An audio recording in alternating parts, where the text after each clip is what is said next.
ये था शम्स तबरेज़ भाई का कि सर जिसका पहले से वैकेंसी निकला हुआ था अब उसका कोई मतलब नहीं है क्या? नहीं, आपका जो बहाली की प्रक्रिया पहले से शुरू था वो काम उसी अकॉर्डिंग होगा, पहले के रूल के अकॉर्डिंग। और दूसरी बात ये कि जो अभी न्यू पॉलिसी आपने देख रहे हैं अपने स्क्रीनों पे या कहीं भी पढ़ रहे हैं उसके अकॉर्डिंग, तो ये अभी सिर्फ कैबिनेट की एक सोच है, एक फिक्र है। अब इसको मैं थोड़ा सा आपको डिटेल्स में बता दूं कि जब कभी हर डिपार्ट के लिए अलग अलग मंत्रालय होता है, आप जानते हैं। आपको कोई इंडस्ट्री मिनिस्टर मिलेंगे जैसे शहनवाज हुसैन, इसी तरीके से एजुकेशन मिनिस्टर मिलेंगे, इसी तरीके से आपको जो है डेवलपमेंट मिनिस्टर मिलेंगे, एचआरडी मिनिस्टर मिलेंगे, गृह मंत्री मिलेंगे। तो अलग अलग तरह के मंत्रालय होते हैं, ठीक। अब हर मंत्रालय के अंदर में कुछ विभाग होती हैं। उस विभाग देखता है कि हम आए दिन किन सवालों से जूझ रहे हैं, किस तरीके की परेशानियों से जूझ रहे हैं। तो सब अपना अपना रिकमेंडेशन अपने मंत्रालय को भेजता है कि इस सिलसिले में लॉ बनानी चाहिए। या कभी कभी आपने देखा होगा कि हाई कोर्ट, सुप्रीम कोर्ट भी रिकमेंडेशन देता है कि इस पर आपको कानून बनानी चाहिए। जब एजुकेशन डिपार्ट से मदारिस के तरफ से इस तरह का आया कि नहीं, इस तरीके में बहुत समस्या हो रही है बहाली में और इससे फर्जीवाड़ा ज़्यादा हो रहा है, तो मदारिस की तरफ से ये क्वेश्चन ज़्यादा आया होगा। तो फिर ये गया होगा मंत्री के पास, एजुकेशन मंत्री के पास। उन्होंने सोचा होगा क्यों ना इसको लेके एक कमेटी गठित की जाए और उस पर बैठ के कुछ नए रूल रेगुलेशन बनाया जाए जिससे मदारिस के ये जो फर्जीवाड़ा है उसको ख़त्म किया जा सके, ठीक। अब एजुकेशन मिनिस्टर ने अपने लोगों के साथ मिल के बना लिए कुछ रूल रेगुलेशन, वो अपने कैबिनेट में बैठ के पास कर लिए। कैबिनेट में पास होने के बाद इसको आगे और भी लंबी प्रोसेस होते हैं, ठीक। वहाँ से जब ये हो जाता है, अगर ये किसी कम्युनिटी के एजुकेशन से या उससे रिलेटेड हो, फॉर एग्जांपल आपने ट्रिपल तलाक का सुना था। ट्रिपल तलाक में लॉ बनने से पहले जो मुस्लिम एक्सपर्ट थे उन लोगों से बातें की गई, उनसे मीटिंग की गई, क्या ये इसमें कुछ चेंजिंग इस लॉ में होनी चाहिए या इसमें नई चीज़ें ऐड कर देनी चाहिए। तो वो एक्सपर्ट बताते कि नहीं, इसमें कुछ चीज़ कमी है तो कम कर दिया जाए, या अगर इसमें कुछ बढ़ाना हो तो बढ़ा दिया जाता है। इसी तरीके से आपके एजुकेशन से रिलेटेड, मदारिस के एजुकेशन से रिलेटेड एक न्यू पॉलिसी है। अब इसमें यह है भी कि आपके चेयरमैन भी नहीं है, तो जो मुस्लिम एक्सपर्ट होंगे उनके पास भी ये भेजेंगे, जो मुस्लिम एक्सपर्ट एजुकेशन में होंगे उनके पास भेजेंगे कि इस तरीके की पॉलिसी हम ला रहे हैं, क्या इसमें कुछ कमी है या कुछ और भी ऐड करना है तो कर दिया। अभी तब उसके बाद उन्होंने पास करेंगे, फिर जाके जो है सदन से ये बिल को पास करा के तब एज अ न्यू पॉलिसी की तौर पे आपके पास आएगा। इसमें काफ़ी समय है। और जहाँ तक रही पोर्टल की बात, तो पोर्टल बनना, फिर हर एक ज़िले में बनना, तो ये इसमें अभी समय की दरकार है। तो जो काम पहले से हो रहा था वो होता ही रहेगा। आपने कभी ऐसा देखा है कि आपके पास कोई ऐलान आया हो कि जो बहाली की प्रक्रिया थी उस पर स्टे लगाया है? किसी ने नहीं लगाया है। तो जो काम पहले से हो रहा था उसको होता ही जाएगा, जब ये बन जाएगा तब देखा जाएगा, ठीक। भाई जिस मदरसा का वैकेंसी पहले से था, मैंने इस पे बता दिया कि जिस पे था पहले से उसका उसी तरह होता रहेगा। फोकानिया का, हाँ ये बहुत ही इम्पोर्टेंट सवाल है कि जनवरी में एग्ज़ाम दिया है, जनवरी, फरवरी, मार्च, अप्रैल, मई, ये, और अब तक आपने जो रिज़ल्ट रिलीज़ नहीं किया है, ये बहुत बड़ी समस्या की बात है। 4-4, 5-5 महीना लेते हैं, जबकि ऐसा बहुत कम हुआ है कि इतने दिन लगे हों। मैं एग्ज़ाम कंट्रोलर से कहूँगा कि बहुत से स्टूडेंट ऐसे हैं जो मदरसे के एजुकेशन को स्थानीय फोकानिया के बाद और मौलवी के बाद ड्रॉप आउट करते हैं और स्कूल कॉलेजेस में जाते हैं। तो उन लोगों का साल बर्बाद हो रहा है, क्योंकि स्कूल में, कॉलेज में एडमिशन के बिल्कुल आखिरी समय चल रहे हैं, और आप अगर लेट करेंगे तो उसका साल बर्बाद होगा। उनका साल ना बर्बाद हो, आप उसको दे के फ्री कीजिए। ये आपसे एक हम्बली रिक्वेस्ट था। मदरसा साइंस बिल्कुल 5 साल से साइंस के टीचरों को मदारिस में पेमेंट नहीं मिला है। नीतीश कुमार जी, ये आपसे क्वेश्चन है कि जो भी टीचर मदारिस में पढ़ा रहे हैं, मैंने कई मरतबा पर्सनली भी आपको कहते सुना है कि मदारिस में बिल्कुल गरीब बच्चे पढ़ते हैं, इसलिए उस पर विशेष ध्यान रखा जाए। और यकीनन आपके कार्यकाल में बहुत इस पर ध्यान दिया गया है। लेकिन आप मॉडर्नाइजेशन की बात करते हैं। भारत सरकार ने 97 में रूल बनाया साइंस टीचरों का कि मदारिस को मॉडर्नाइजेशन ले जाना है, तो उनको हर तरह की एजुकेशन वहाँ के बच्चों को दिया जाए, तभी जाकर उनका उत्थान होगा, उनकी तरक्की होगी। ये बिल्कुल बहुत अच्छी बात है। लेकिन जब उत्थान और तरक्की की बात करते हैं तो उसकी शुरुआत कहाँ से करें? उसकी शुरुआत उनसे करें जिनसे ये उत्थान को आप लेके जाएंगे। उत्थान की गाड़ी को जिसके ज़रिए आप खींच रहे हैं उनको ही तरक्की नहीं देंगे तो आपकी गाड़ी कैसे आगे बढ़ेगी? फॉर एग्जांपल, आप अगर बैलगाड़ी पे बैठे हैं, बैल को अगर खाना सही चारा नहीं मिलेगा तो बैलगाड़ी कैसे खींचेगी? तो इसी तरीके से अगर मदरसे को मॉडर्नाइजेशन ले जाना चाहते हैं, जिसके कंधों पे ये बोझ डाल रहे हैं, उनको आप 5 साल से पेमेंट नहीं दे रहे हैं, तो वो कहाँ से वो अच्छे एजुकेशन दे पाएगा? क्या उनके घर में बीवी बाल बच्चे नहीं हैं? पेमेंट ना मिलते हुए भी वो एजुकेशन देंगे, उनके घर वाले आसानी से छोड़ देंगे। तो ये आप अच्छी तरीके से इन तमाम चीज़ों को समझ रहे हैं। इसलिए सबसे पहले टीचर के समस्या को दुरुस्त करना अच्छी बात होंगी और तभी जाके हकीकी मानों में मदारिस को सही तरक्की होगा। वरना न्यूज़ में रहने के लिए आप नई नई चीज़ें लाते रहिए, लोग आपको हमेशा न्यूज़ में रखे रहेंगे। चेयरमैन के आने से पहले ही ये बहाली होगी? हाँ बिल्कुल। देखिए, मनोज कुमार हैं और कुछ काम ये कर भी रहे हैं, गरचे ये बोर्ड ऑफिस नहीं जाते हैं, लेकिन जब तक अस्थायी चेयरमैन नहीं आते तो आपके जो छोटे मोटे काम हैं, मैं पहले भी बता चुका हूँ, ये काम हो रहे हैं। काम कभी किसी के इंतज़ार में नहीं रहता है। गोपालगंज डिस्ट्रिक्ट के मदारिस, बिल्कुल ये दिसंबर से उनको पेमेंट नहीं मिला है गोपालगंज के मदारिस के टीचरों को। और आपको सीतामढ़ी याद होगा जहाँ बहुत से टीचर हार्ट अटैक से मर गए, उनको पेमेंट 3 साल से नहीं मिला। इसी तरीके से आप मधेपुरा को देख लें, दरभंगा के कुछ मदरसों को देख लें, पेमेंट नहीं मिला। नीतीश कुमार जी इस पर खास ध्यान देने की ज़रूरत है। और मैं सीतामढ़ी और मधेपुरा के लोगों के लिए एक ख़ास कहना ये चाहूँगा कि आप में से कोई भी, आप हर डिस्ट्रिक्ट वाइज ये होता है कि नीतीश कुमार जी हर मंडे को यानी सोमवार को लोगों से मिलते हैं, उनकी समस्या सुनते हैं। अब ये उन किस तरह मिलते हैं ये आप उसको देख सकते हैं कि मंडे को मिलने का क्या तरीका है। ऑनलाइन एक फॉर्म भरा जाता है, अपने मोबाइल के ज़रिए भी आप भर सकते हैं। फिर मंडे को आप आइए और उनसे मिलिए। तो तमाम टीचर को चाहिए कि अपना अपना फॉर्म भर के, जब आपके डिस्ट्रिक्ट का नंबर हो उस दिन आप फॉर्म भर लीजिए। मंडे को दिन मिलने का होता है, उससे पहले फॉर्म भरने का होता है। तो आप भर के नीतीश कुमार से डायरेक्ट मिलकर उनको ये सारी समस्या बताएं कि एक थोड़ी सी मिस्टेक की वजह से हम लोग का 3 साल से पेमेंट रुका हुआ है और अब तक नहीं हुआ है। अगर आप लोग इसको गूगल करेंगे क्या नीतीश कुमार से क्या मिलने का क्या तरीका है मंडे को, तो मिल जाएगा। नहीं तो मैं इस पर आप हमसे बात कर सकते हैं, मेरे व्हाट्सएप पे भी हम बता देंगे आपको। साइंस टीचर की बहाली की प्रक्रिया क्या होगी? उसी तरीके से अभी जब तक ये न्यू पॉलिसी लॉ नहीं बना है, पॉलिसी नहीं बनी है, तो तब तक तो आपको ये जिस तरीके से आपका पहले चल रहा था उसी तरीके से चलेगा, इसमें कोई नई चेंजिंग नहीं है। लेकिन जब वो पॉलिसी आ जाएगी तो आपके हर ज़िले पे जो है हर मदारिस का नाम होगा, कितने वैकेंट पड़ी सीटें, उन सब का डिटेल्स होगा, साइंस का भी डिटेल्स होगा, उसमें आप भर दीजिएगा तो आपको भी बुलाया जाएगा। कमेटी कितने साल की वैलिडिटी होती? देखिए, जब तक ट्रस्ट नहीं था तो तब तक इसकी वैलिडिटी 2.5 साल और 3 साल हुआ करती थी। ठीक, अब जब ट्रस्ट हो गया तो ट्रस्ट में चेयरमैन होते हैं और सेक्रेटरी होते हैं। तो इसमें प्रक्रिया जो है कितने दिन का, मेरा ख्याल है कि इसमें भी 3 साल है। लेकिन अगर ट्रस्ट में जहाँ तक अगर रूल रेगुलेशन की बात करें तो ट्रस्ट में ये मुद्दत तय नहीं होती है कि कितने साल के लिए है। तो मुझे इस बारे में कुछ डिटेल्स नहीं पता है, अगले वीडियो में मैं बता दूंगा। सर, कमेटी की क्या रोल होगी, क्या रोल होगा बहाली के सिलसिले में? कमेटी के जो भी पहले था उनको आप देख लें, आप बहुत गौर से पढ़ें तो आपको पता चल जाएगा कि ये चीज़ें, कमेटी की चीज़ें ख़त्म नहीं की गई हैं, उनके पावर को बाकी रखा गया है, वो पहले जैसे थे वैसे ही रहेंगे। सर, हम मौलवी किए हुए हैं, हमारा बहाली अनुकंपा पे होना। अनुकंपा वाले भाई ये समझ लें कि आप पे इस पॉलिसी का कोई भी असर नहीं होगा और जिस तरीके से आपकी बहाली की प्रक्रिया पहले चल रही थी उसी तरीके से चलेगी, क्योंकि आपको संविधान ने यह हक दिया है कि आपको एज अ मर्सी के तौर पे आपको बहाली की जाती है।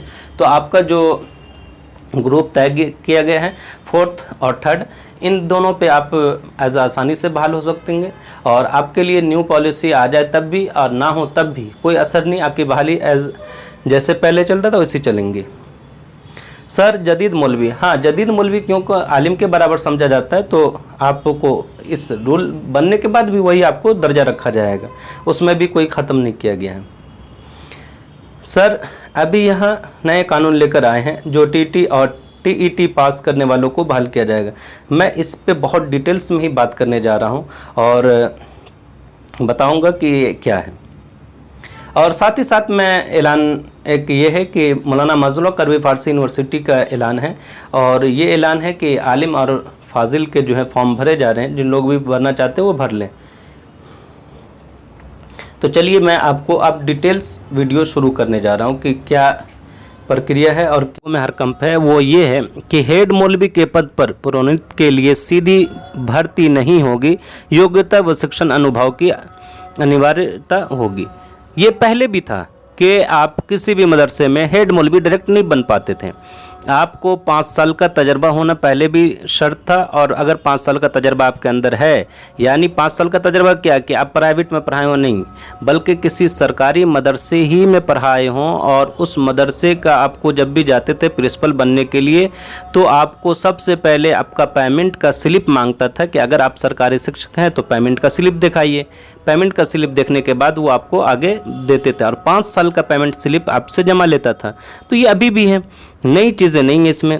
आलिम शिक्षक के पद पर न्यूनतम 5 साल और निर्धारित योग्यता रहने पर फाजिल के पद पर होगी बहाली। अगर मान लीजिए कि आपको फाजिल पे जाना है, तो फाजिल पे जाने के लिए शर्त पहले भी ये था कि आलिम के सीट पे आप अपना वक्त दिए हों, और जब आपका वक्त उस पर लग गया हो, मान लीजिए कि आपने उस पर 2 साल या 3 साल 4 साल आप उनका, यहाँ पे आपने 5 साल कर दिया, 5 साल आपने आलिम के पद पे दे दिया, अपना वक्त लगा लिया एज अ टीचर के तौर पे, फिर उसके बाद आपको जो है आलिम पे होगा।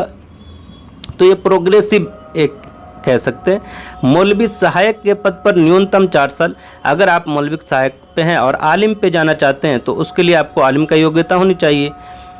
इंटरमीडिएट पे हैं और आपको इंटरमीडिएट पे तो बहाली हो रही है, बहाली किसी पे भी नहीं रोक रहा है, बहाली आपको मौलवी पे भी हो रहा है, लेकिन आपको उसी में अपने 4 साल ड्यूटी करने के बाद आप चाहते हैं कि आपका प्रमोशन हो, तो प्रमोशन के लिए आप जिस सीट पे जाना चाहते हो उसकी योग्यता होनी चाहिए। आप इंटर पे हैं और आप चाहते हैं कि आपको, मान लीजिए इंटर में ये है कि क्योंकि ग्रेजुएशन का सीट तो है नहीं, इंटर की सीट है, तो आप अगर चाह रहे हैं कि आपको इंटर पे रहते हुए ग्रेजुएशन के लेवल का पेमेंट मिले तो आपको ग्रेजुएशन की सर्टिफिकेट होनी चाहिए। तो ये हाफिज़ और मौलवी सहायक और इंटरमीडिएट इस सब की जो है सीधी बहाली होगी। मौलवी के लिए भी था कि अगर आप चाहते हैं कि मौलवी पे बहाल हुए और मौलवी जदीद का आपको पेमेंट मिले तो उसके लिए कि आलिम का आपके पास सर्टिफिकेट हो, नहीं तो बहाली में कहीं पे भी आपको कोई स्टे नहीं है। मौलवी पे भी सीधे होंगे, आलिम पे भी होंगे और फाजिल पे भी होंगे, लेकिन फाजिल पे होने के लिए है कि आपको आलिम पे वक्त गुजारा हो। बस दोस्तों, मैं अब यहाँ से जो है उस पॉलिसी पे बात करने जा रहा हूँ कि उस पॉलिसी की क्या इफ़ेक्ट होगी, ये मैं आपको बताना चाह रहा हूँ। देखिए यहाँ अगर इन पॉलिसी को, मैं सबसे पहले इसके टीचर की बहाली की प्रोसेस पे बात करना चाह रहा हूँ। आप में से कितने लोगों ने ये कमेंट किया था और बहुत से लोगों का ये सवाल था कि ये लाजिम है कि टीईटी पास हो या बीएड पास हो या एसटीईटी पास हो। नहीं, ये लाजिम बिल्कुल भी नहीं है। आप देख लें, सबसे पहली बात अगर मैं बात करूं कि अगर ये लाजिम होगा तो बिल्कुल मदारिस चौपट होकर रह जाएगा। आप खुद ही सोचिए कि जो टीईटी पास कर लेगा, डीएलएड पास करेगा या फिर बीएड कर लेगा, वो मदरसे में क्यों जाएगा अपना सर फुराने? वो क्यों नहीं स्कूल में जाएगा जहां उसे अच्छी सैलरी मिलेगी, अच्छी तरीके से उसको फैसिलिटी मिलेगी, और मदारिस में जबकि उनको ज़्यादा ड्यूटी भी करना पड़ेगा, पेमेंट भी कम मिलेगा, तो वो क्यों जाएगा मदारिस में? तो इससे मदारिस में इस तरीके से टीचर तब तो खाली सीट पर ही रह जाएगी। इससे मदारिस को जो आगे तरक्की देने की बात चल रही थी, जो मदारिस के एजुकेशन को बेहतर स्तर पर ले जाने की बात चल रही थी, इससे इसको बहुत ज़्यादा नुकसान होगा। इसलिए आप जहां भी ऐलान देख रहे हैं, वो ऐलान में कहीं भी ये शर्त लाजिम नहीं है, बल्कि ये है कि रिकमेंडेशन है। आपको मैं एक चीज़ याद दिला दूँ कि 2001-2 से ही ये बात चली आ रही है कि आपके यहाँ अगर इंटर की सीट खाली है या मौलवी का या किसी भी तरह का कोई सीट खाली हो, तो उस पर क्या था कि आप ऐलान बोर्ड से इजाज़तनामा लेते थे, इजाज़तनामा लेने के बाद आप ऐलान निकालते थे, उनमें जितने एप्लीकेशन आया बोर्ड को उसको प्रोवाइड करा देते, फिर वहाँ से स्पॉट आता, फिर उन लोगों का इंटरव्यू लेता और उसको बाद बहाली की प्रोसेस होती थी। तो उसमें यह था कि अगर मान लो कि 10 लोगों ने दिया 10 में से अगर एक किसी ने या 2 ने आपके यहाँ बीएड कर रखा है या डीएलएड कर रखा है तो उसको प्राथमिकता आप देते थे कि पहले आप उनको लेते थे। ये ज़रूरी भी है क्योंकि आम लोगों के मुकाबले में वो टीचर ट्रेनिंग कोर्स की वो बहुत अच्छी तरीके से बच्चों को एजुकेशन दे पाएंगे उनके मुकाबले में जो अनट्रेंड है। तो ये चीज़ें पहले भी थी और अब भी ये है। अब ये लाजिम नहीं है, आप में से जितने लोगों ने व्हाट्सएप पे लिख के भेजने की लाजिम है वो बिल्कुल गलत कर रहे हैं। लाजिम नहीं है, आप पेपर में देख सकते हो, ये लाजिम नहीं है। इसी तरीके से आपको ये था टीचर की बहाली को लेके कि जो उस्तानिया ग्रेड हों या फ़ोकानिया के स्तर के हों या ये क्या मौलवी के हों, उनमें कमेटी का जो रोल हुआ करता था, क्या वो रोल ख़त्म हो जाएगा? बिल्कुल भी नहीं ख़त्म हुआ। आप देख लें कि आपके यहाँ वैकेंसी पड़ी हुई है, ठीक। आपको अगर ये न्यू पॉलिसी आ भी जाती है तो आप अपने ज़िला में जाके वो एसडीओ के यहाँ या किसी के यहाँ जो रूल बनाएंगे उसके यहाँ आप जाके उसको प्रोवाइड करा देंगे। वो आपके पोर्टल पे चढ़ा देंगे कि इस मदरसे का नाम ये है और यहाँ इतनी सीट खाली पड़ी हुई है। अब वहाँ से आपको इजाज़त मिलेगा कि आप इस बहाली के प्रोसेस को शुरू कर सकते हैं। तो जो लोग भी आपको आवेदन ऑफलाइन आके मदारिस में देते थे, अब वो अपना ऑनलाइन वहीं पर जमा कर देंगे। अब वहाँ जमा करने के बाद जो है फिर उनको डेट दिया जाएगा कि इस तारीख को आप मदरसे पहुँच जाए, आपका वहाँ पर इस पटा के आपकी जो है आपको जो भी जांच करना होगा, जो भी इंटरव्यू करना होगा वो आपसे करेंगे। ये पहले भी था तो अब भी ये नई चीज़ नहीं है। बस ये है कि जो ऑफलाइन था अब ऑनलाइन हो गया है। कमेटी का रोल आप बताएं इसमें कहाँ पे ख़त्म हुआ? कहीं भी ख़त्म नहीं हुआ। इजाज़त कमेटी को पहले भी बोर्ड से लेनी होती थी, अब बोर्ड नहीं जाके अपने ज़िले में ही मिल जाएगा। तो ये अच्छा हुआ उनके लिए, बेहतर हुआ कि जो पटना जाते थे अब पटना नहीं जाके अब उसको अपने ज़िला में मिल जा रहा है। बहाली का प्रोसेस कराने का बात को समझनी चाहिए, तब जाके कुछ करनी चाहिए। इसी तरीके से मैं बिहार गवर्नमेंट से कहना चाह रहा हूँ कि अगर वाकई आपको मदारिस को लेके लगता है कि अभी मदारिस को तरक्की देना है और आपके दिमाग में है काम करने का इस फील्ड में, तो सबसे पहले ये है कि आपकी न्यू पॉलिसी है इसके बारे में एक तफसील से आप जो है बयान दें। दूसरी बात ये कि आप इस सोच को जो कैबिनेट ने पास किया है इसको मुस्लिम माहिरीन एजुकेशन के पास भेजें, जो मुस्लिम एजुकेशन के, इस्लामिक एजुकेशन के एक्सपर्ट हो उनके पास भेजें कि ये चीज़ें हम मदरसा में नाफिज करने जा रहे हैं, क्या मदारिस को इससे उत्थान मिलेगा, तरक्की मिलेगी, डेवलपमेंट मिलेगी? अगर मिलेगी तब तो बेहतर है। अगर वो कोई चीज़ ऐड करने के हैं और भी तो ऐड किया जा सकता है, या उसको ख़त्म करने को कहें तो किया जा सकता है। ये बेहतर एक तरीका होगा। और क्योंकि सबसे अगर उत्थान की बात हो तो अभी बोर्ड में कई माह से 4 माह से चेयरमैन नहीं है, तो चेयरमैन को लानी चाहिए सबसे पहले। और चेयरमैन जो है उसके लिए बेहतर आपको रिकमेंडेशन देते कि ये चीज़ें बेहतर है, क्यों उनको तजर्बा होता है, हर तरह के टीचरों से मिलना होता है, प्रिंसिपल से मिलना होता है, मदारिस का दौरा होता है, तो उनको ये चीज़ें बहुत अच्छी तरह से खबर होती हैं। दूसरी चीज़ आपको जो बहुत ज़्यादा सुनने में आया होगा कि कमेटी को लेके, कमेटी का जो पहले रोल था वो रोल एज अ पहले जैसा था उसी था, इसमें कोई भी चेंजिंग नहीं की गई है। बहाली के प्रोसेस में आपको साइंस का हो या किसी का भी हो, आपके वैकेंसी पड़ी रहेगी, खाली है, आप जाकर अपने ज़िलों में दे दीजिए कि मेरे मदरसे में ये चीज़ें खाली पड़ी हुई इतनी सीटें हैं और किस किस स्तर का वो दे दीजिए। वहाँ से आपको ऐलान निकलेगा, जिन लोगों को भी आवेदन देना होगा ऑनलाइन देंगे, फिर आपको वो बहाली के लिए बुला लेंगे और आप जाके अपना सारा काम कर सकते हैं। तो इस तरीके से इसमें नई चीज़ें कुछ भी ऐड नहीं की गई है, बल्कि पुरानी चीज़। आप इसको अगर आसान शब्दों में इस पॉलिसी को समझना चाहें तो बस ये समझ लें कि ये पॉलिसी एक न्यू शब्दावली के साथ आया है, बल्कि न्यू रूल रेगुलेशन नहीं है, बल्कि शब्दावली नए हैं। जितने भी वर्ड हैं वो न्यू हैं, बाकी तमाम काम वही है जो पहले हुआ करता था। बस इसमें एक नई चीज़ ये कि एक वेब पोर्टल बन जाएगा आपके हर ज़िले का, जहाँ पे आप जाके जो पटना जाते तो वो पटना नहीं जाके अपने ज़िले में ही आपको वो काम अब हो जाएगा, बहाली का इजाज़तनामा मिल जाएगा। लेकिन ये रूल रेगुलेशन बनने में काफ़ी समय है, ये बार बार मैं बता रहा हूँ आपको। इसको अभी कैबिनेट ने अपने एक सोच बताया है, अब इस सोच के बाद आगे की जो प्रोसेस होने में 1.5 साल का वक्त लग जाएगा। और जितने भी बहाली के प्रोसेस पहले से चल रहे थे वो चलते रहेंगे, उसमें स्टे नहीं लगा। आपने कहीं भी देख लें, एजुकेशन मिनिस्टर की तरफ से या एजुकेशन डिपार्ट के किसी भी ऑफिसर की तरफ से आपको क्या इस तरह की खबर मिली है कि जो बहाली का प्रोसेस चल रहा था उसको स्टे कर दिया गया? नहीं किया गया। जब नहीं किया गया तो जब तक ये पॉलिसी बनती नहीं है और जिस दिन ऐलान नहीं होता कि आज से इस न्यू पॉलिसी के अकॉर्डिंग सारे कामकाज होंगे, तो उस दिन से आप समझ जाइए कि ये स्टे लग गया, लेकिन अब तक ये नहीं हुआ है। आपका जो काम पहले से चल रहा था उसी के अकॉर्डिंग चलेगा और चलता रहेगा।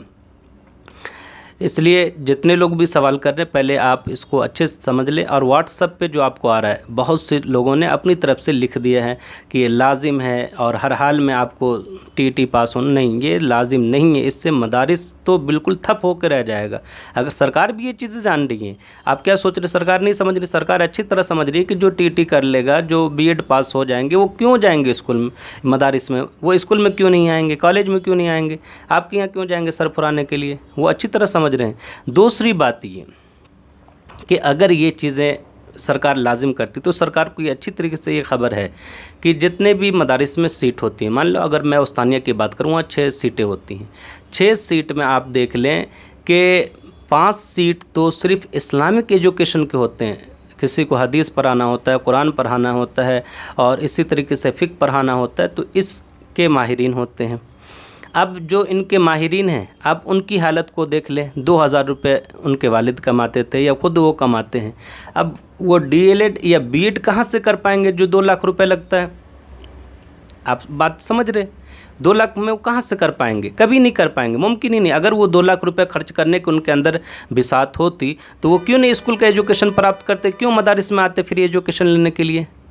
ये बातें समझने की, सरकार ये चीज़ें समझ रही है, इसलिए लाजिम नहीं है। और अगर इसके लिए ऐसा कोई शर्त लाजिम नहीं है, आप जो काम पहले से कर रहे थे वो काम उसी तरीके से होता रहेगा और नई चीज़ें इसमें ऐड नहीं की गई।